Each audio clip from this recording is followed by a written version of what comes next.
ये तो है पढ़ना, ये पढ़ा ना, ये पढ़ा। आधुनिकता की इस दौड़ में हमने बहुत सी चीजों को समय के साथ छोड़ दिया।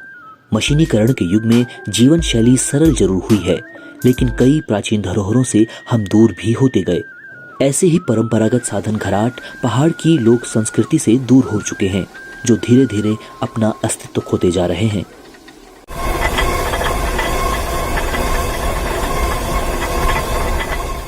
पर्वतीय संस्कृति वैभव और संपन्नता से परिपूर्ण है।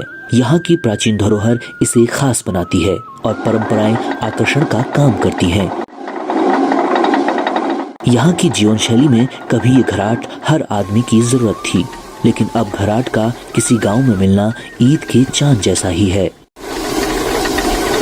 कभी पहाड़ के गाढ़ गदेरों से लेकर छोटी बड़ी नदियों के किनारे पानी की कल कल करती आवाज के साथ घराटों में मेला सा लगा रहता था। गेहूं पिसवाने के बहाने लोगों की जमातें इन्हीं घराटों पर सस्ती थी। यानी यूं कहें कि पहाड़ों का सामाजिक, आर्थिक एवं सांस्कृतिक जीवन पहाड़ों के इन्हीं घराटों की धुरी पर घूमता था। आमतौर पर पहाड़ी क्षेत्रों में गेहूं और मोटे अनाज पीसने का साधन घराट ही होता था।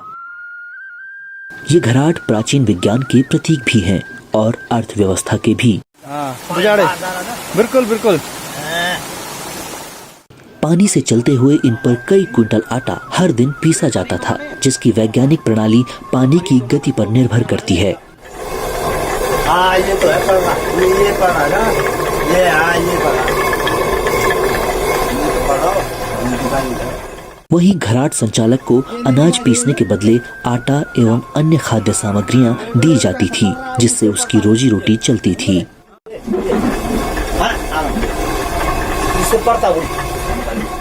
जानकार बताते हैं कि आज की आधुनिक चक्की के मुकाबले घराट का पिसा हुआ आटा न सिर्फ पौष्टिक हुआ करता था, बल्कि पहाड़ की सामाजिक संस्कृति को भी दर्शाता था। जानकारों के मुताबिक आज से करीब 60 से 70 साल पहले हर गांव में 2-4 घराट हुआ करते थे, जो मशीनीकरण के चलते धीरे धीरे समाप्त होते गए और घराट की परंपरा विलुप्त होती गई। लेकिन आज भी कुछ गांव ऐसे हैं जहां घराट का आटा लोगों की पसंद है।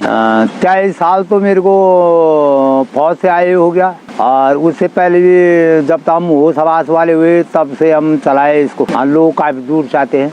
नहर, खरगोटा, वाड़, पितलकोट। पहले सबसे पहले तो नहर बनेगी, फिर नहर देखते हम कि कहाँ पर इसकी शूटिंग की जगह है। घराट के लिए अंदाजा करके तब जो है उधर मकान बनाते हैं।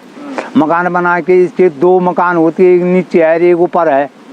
ये ऊपर वाला भाग है चल रहा है, नीचे वाला वहाँ जो चक्का चल रहा उधर। तो चक्के में हमारा जो है सबसे पहले नीचे बेस में जो है एक लकड़ी बिछाते हैं हम उसके ऊपर।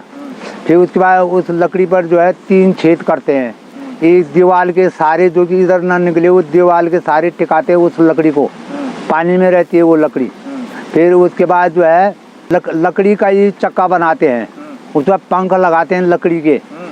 10 से ऊपर वाले पंख होने चाहिए उसको। जैसे उसकी मोटाई है उस गिरने की मोटाई, हाँ वो गिरने को भ्यारण बोलते हैं। उस पर छेद करते हैं तब वो पंख लगते हैं। और उसके बाद पंख लगने के बाद जो है उसके बाद जो है हम लोहार के पास जाते हैं। वहाँ से एक सब्बल होती है जो ऊपर आती है जहाँ ये घराट चलता है, और नीचे जो है एक सोआ लगता है उसका नीचे। तो वो जो बिछी हुई बेस में बिछी हुई पानी में बिछी हुई जो है उस पर एक पत्थर होता है, संगमरमर का पत्थर होता है। वो मिलता है नदी के किनारे, बहुत मुश्किल से मिलता है वो काला पत्थर। वो काला पत्थर भी कई होते हैं नदी के किनारे में रहते हैं कि उसको घोटो तो उस पर लाल चिकनाहट आनी चाहिए उस पत्थर पर। वो लगना चाहिए। हाँ, वो लाल चिकनाहट आ गई मतलब वो पत्थर सही है। तो वो आते हैं उस पर छेद करते हैं। छेद वैसे नहीं होता, ये बड़ी मुश्किल से करना पड़ता थोड़ा सा। मतलब ये पूरी इंजीनियरिंग है। हाँ पूरा है, पूरा इंजीनियरिंग है। पूरा इंजीनियरिंग है। तो छेद करने के बाद जो है जो वो हमारे भेड़न है उस पर उसके नीचे लगता है एक लोहे का सोआ इतना मोटा, वो लगता है, वो उस पर टिकाते हैं। अच्छा।